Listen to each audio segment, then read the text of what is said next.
You ever wake up one morning, glance across your own land, your family's island, mind you, and spot 10 rental cabins you never approved, a fresh batch of tourists grilling bratwursts, and a woman named Delilah Thornbrook, the HOA president, raking in 20 grand a week right there on your property?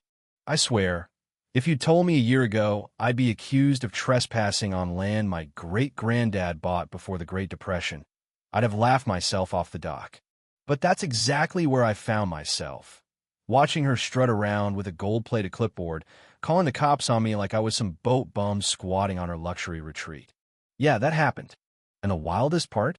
She had no idea she'd just declared war on the Caldwell family, and I had a legal nuke hiding in the county records, courtesy of Grandpa Ezra. So let me back up a sec. My name's Jasper Caldwell. I'm 52, retired electrician, proud Wisconsinite, and I thought my worst enemy was a faulty light switch until Delilah rolled into town. Our slice of heaven, Pine Needle Island, 4.3 acres of wildflowers and eagle nests, bought in 1923 for the cost of dinner at Applebee's today. Growing up, that island was my whole universe. Dad and I, in that squeaky old boat, fishing at sunrise, catching walleye, listening to stories about when Lake Nebago was still a patch of untamed wilderness. The old family cabin, patched and sagging but filled with memories, stood longer than most American marriages. But life gets in the way. Marriage, kids, we're transferred down to Florida, all that. I spent years sweating in the subtropics, promising myself I'd fix up the cabin eventually. You know how that goes. Eventually is usually code for never. Then the big storm of 2019 turned our beloved shack into kindling. And by the time I finally made it back, divorce papers in one hand and a plan to rebuild in the other, I found a real circus. Log cabins everywhere, Airbnb signs, a dock expansion that looked like a mini marina, and Delilah presiding over her empire like some two-bit real estate tycoon. She came out swinging, literally, waving her fancy clipboard and telling me, "Excuse me, sir, this is private property." I pulled out my deed, the original one, as she shot back that the land was abandoned and she'd claimed it under adverse possession.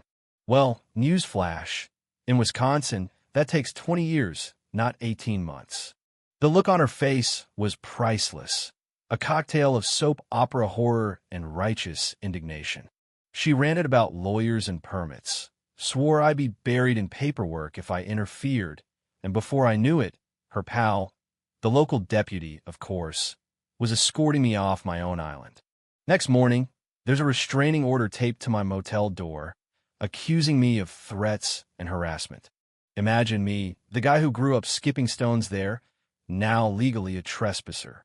While Delilah milked Facebook for sympathy, spinning stories about a dangerous Florida drifter trying to steal her business, I got busy in the courthouse basement, digging through musty files no one's touched since Prohibition. Old electricians know devils hide in details. I ordered the full deed, not just a title summary, and jackpot. Grandpa's document included water rights stretching 200 feet into the lake, meaning every dock she'd built was an environmental violation. Turns out, she hadn't even bothered with the necessary DNR permits, which, if you've ever dealt with Wisconsin regulators, carries fines that'll ruin your month. Then, poking around in her business filings, I discovered she was writing off the island on her taxes as acquired through adverse possession pending legal confirmation. You can't make this stuff up. Time to lawyer up. I found Stella Vaughn, who looked like your grandma until she started quoting statutes. Then she morphed into a legal piranha. She rattled off the violations: riparian rights, false tax filings, commercial trespass, and perjury on the restraining order. We countersued for nearly $1 million in lost revenue and removal of all improvements. Stella's paralegal even caught Delilah submitting edited security footage and lying to the judge, a bad move in Wisconsin, where perjury will ruin your year. Within a week, the restraining order was thrown out, and Delilah was left sputtering to her fourth lawyer about vast conspiracies. But she didn't quit, she doubled down. Out of nowhere, some hospitality group offered me 75 grand for the island. Turns out, the LLC traced straight back to Delilah's mother's house. When I declined to rob myself, things got dirty. My boat trailer mysteriously got two flats. Courthouse cameras started malfunctioning only when I arrived, and online reviews popped up describing me as a lunatic harassing vacationers, complete with clumsy Photoshop jobs. Then there were anonymous DNR tips about illegal fishing. All arrows pointed to Delilah's crew, who started blasting country music at my marina, glaring like biker bar rejects whenever I walked by. But you know what they say? When someone's desperate, they get sloppy. Stella found proof Delilah was inflating rental numbers to secure bank loans, running everything on a foundation of hot air. Even juicier, the original deed existed in not one, but two counties. My great-grandfather was so paranoid, he recorded every transaction in triplicate and the fond-du lac copy, complete with old-school surveys, proved beyond a shadow of doubt the island's borders were right where Grandpa Ezra said they were. Then, the Wisconsin Historical Society got involved, confirming the deed's ink, paper, and handwriting were the real McCoy. Delilah's witness, her mom's boyfriend, turned out to have dementia, and Stella caught him cashing a $5,000 consulting check from Delilah days before he remembered a supposed handshake deal from 1985. Soon, the whole county was talking. Local media spun wild headlines, painting me as some out-of-state con.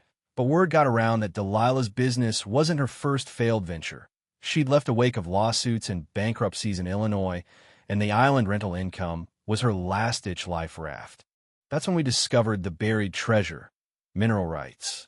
Grandpa Ezra's deed included a clause: no permanent structure allowed that would block access to gravel deposits beneath the island, deposits now worth over $2 million. Every cabin she built was technically trespassing on a legal gold mine. Wisconsin law says if you block mineral extraction, you owe triple damages and have to pay for the demolition yourself. With environmental violations, mineral rights, and tax fraud stacked up, we assembled a dream team. Lawyers, environmentalists, retired judges, and even the DNR agent whose brother was the fishing captain documenting the destroyed habitat. They strategized options. Let Delilah buy the rights for a fortune, force her to remove everything, or unleash legal Armageddon. Stella warned me. Folks like Delilah rarely negotiate. They'd rather set fire to everything than admit defeat. And fire she did, literally. 3 days after her fifth attorney quit, Delilah tried burning down one of the cabins for insurance, got caught by her own security cameras, and was promptly arrested. That's when her real identity came out. Dolores Thornberry, wanted for real estate fraud in Illinois, running from a $300,000 scam on an elderly couple. Suddenly, the HOA board cut ties, her mother disowned her live on the radio, and her support dried up faster than cheap paint in August.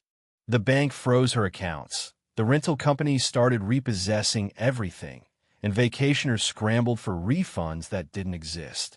The last act played out in a packed courthouse, press, locals, veterans, and every cranky fisherman within 50 miles. My lawyer laid out deed records, historical surveys, mineral reports, environmental impact studies, the works. The judge didn't buy a word of Delilah's conspiracy rants, especially after Stella played video of her telling workers to lose permit applications and coach witnesses. By the end, even Delilah's lawyer admitted defeat, and the judge ordered every cabin removed, awarded me damages, and referred the rest to the feds. The applause that broke out was louder than opening day at Lambeau. 6 months later, Pine Needle Island looks better than ever.